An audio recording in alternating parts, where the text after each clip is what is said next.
ഈ യോഗത്തിൻ്റെ അധ്യക്ഷൻ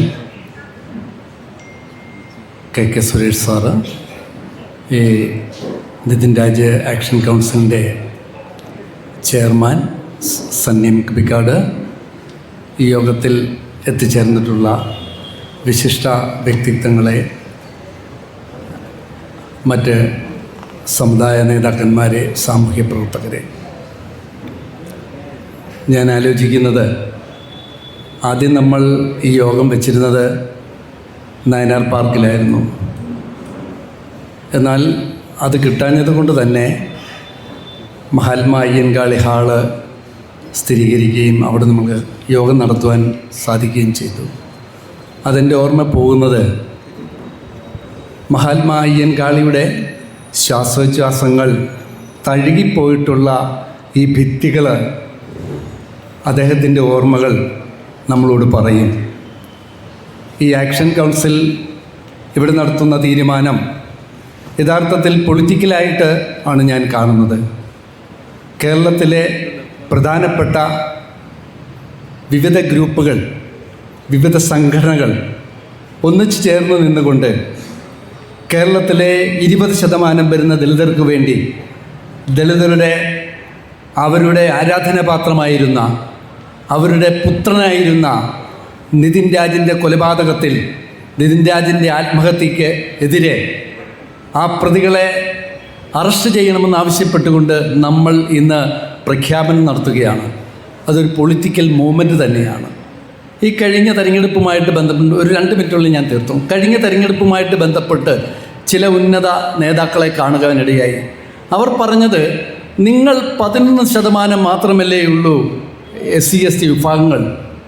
യഥാർത്ഥത്തിൽ SC/ST വിഭാഗങ്ങളോടൊപ്പം അവരുടെ രക്തബന്ധുക്കളായിട്ടുള്ള, സഹോദരങ്ങളായിട്ടുള്ള ദളിത് ക്രൈസ്തവരെ മാറ്റി നിർത്തിക്കൊണ്ട്, അവരെ മുന്നോക്ക ക്രൈസ്തവരോടൊപ്പം ചേർത്തുകൊണ്ട് നമ്മളിൽ നിന്ന് അടർത്തി മാറ്റിക്കൊണ്ട് അവർ പറയുന്നു, നമ്മൾ 11% മാത്രമേ ഉള്ളൂ. യഥാർത്ഥത്തിൽ 19-20% വരുന്ന നമ്മളെ പൊളിറ്റിക്കലായിട്ടുള്ള നമ്മുടെ ഈ ഉയർത്തെഴുന്നേൽപ്പ് ആയിരിക്കും ഈ ഹർത്താൽ എന്നാണ് ഞാൻ വിശ്വസിക്കുന്നത്. നമുക്കറിയാം, 2018 ഏപ്രിൽ 9 നടത്തിയ ഹർത്താൽ, അതും വൈകാരികമായിരുന്നു. ആ ഹർത്താലിൻ്റെ വിജയം, അതിനുശേഷം നമുക്കൊരു ഹർത്താൽ വിജയിപ്പിക്കാൻ പറ്റില്ല. ഒരു കാര്യം കൂടി ഞാൻ പറയുവാൻ ആഗ്രഹിക്കുന്നു. ഉന്നത വിദ്യാഭ്യാസ മേഖലയിൽ ഇന്ന് നമ്മുടെ കുട്ടികൾ മാത്രമല്ല അനുഭവിക്കുന്നത്, മറ്റ് വിഭാഗത്തിലുള്ള കുട്ടികളും വലിയ ദുരിതങ്ങൾ അനുഭവിക്കുന്നുണ്ട്. കാരണം ഉന്നത വിദ്യാഭ്യാസ മേഖലയിൽ അധ്യാപക കേന്ദ്രീകൃതമാണ് പഠനം എന്ന് പറയുന്നത്. എന്നാൽ നമ്മുടെ +2 വരെയുള്ള വിദ്യാഭ്യാസം എന്ന് പറയുന്നത് വിദ്യാർത്ഥി കേന്ദ്രീകൃതമാണ്.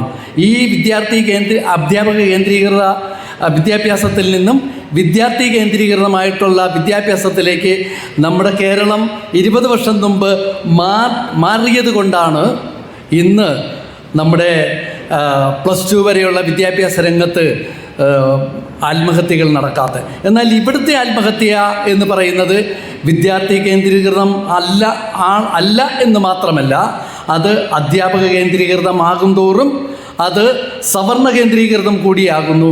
അവിടെ ഏറ്റവും കൂടുതൽ പിടിച്ചു നിൽക്കാൻ പറ്റാതെ വരുന്നത് നമ്മുടെ ദളിത് വിദ്യാർത്ഥികളാണ്. പിന്നോക്ക വിദ്യാർത്ഥികൾക്ക് ഒരു പരിധി വരെ പിടിച്ചു നിൽക്കാൻ പറ്റും. അവർക്ക് പൊളിറ്റിക്കലായിട്ടുള്ള ഇടപെടൽ സാധ്യമാണ്. മുന്നോക്ക വിഭാഗം വിദ്യാർത്ഥികൾ യാതൊരുവിധ ബുദ്ധിമുട്ടുമില്ലാതെ ആ ഭാഗത്തു നിന്നും രക്ഷപ്പെടാൻ കഴിയും. ഇതിൻ്റെ യഥാർത്ഥ വിക്ടിം എന്ന് പറയുന്നത് നമ്മുടെ ദളിത് വിദ്യാർത്ഥികളാണ്. അതോടൊപ്പം ഈ കഴിഞ്ഞ 2-3 വർഷമായിട്ട് കേരളത്തിൽ ലഭിക്കാതിരുന്ന ഈ ഗ്രാൻറ്റിൻ്റെ നിഷേധം കൂടിയാണ് നിതിൻ്റെ കൊലപാതകം. അപ്പോൾ നമ്മൾ 2-3 കാര്യങ്ങൾ മുന്നോട്ട് വെക്കണം. ഈ ഉന്നത വിദ്യാഭ്യാസ മേഖല ദളിത് കേന്ദ്രീകൃതവും കൂടിയാകണം. അതിനുവേണ്ടിയുള്ള പരിഷ്കരണവും കൂടി ഗവൺമെൻറ്റും പെഡഗോഗിക്കൽ ഇടപെടലും നടത്തണമെന്നും കൂടി നമ്മൾ ആവശ്യപ്പെടുമെന്നാണ് എനിക്ക് പറയാനായിട്ടുള്ളത്.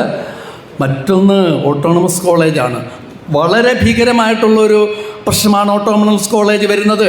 ഇപ്പോൾ സ്വാശ്രയ കോളേജുകളാണെങ്കിൽ ഓട്ടോണമസ് കോളേജുകളിലെ മുഴുവൻ കാര്യങ്ങളും ആ കോളേജിൻ്റെ നിയന്ത്രിക്കുന്നവർക്കും അവിടുത്തെ എല്ലാ പരിഷ്കാരങ്ങളും അവർക്ക് വരുത്താൻ പറ്റും.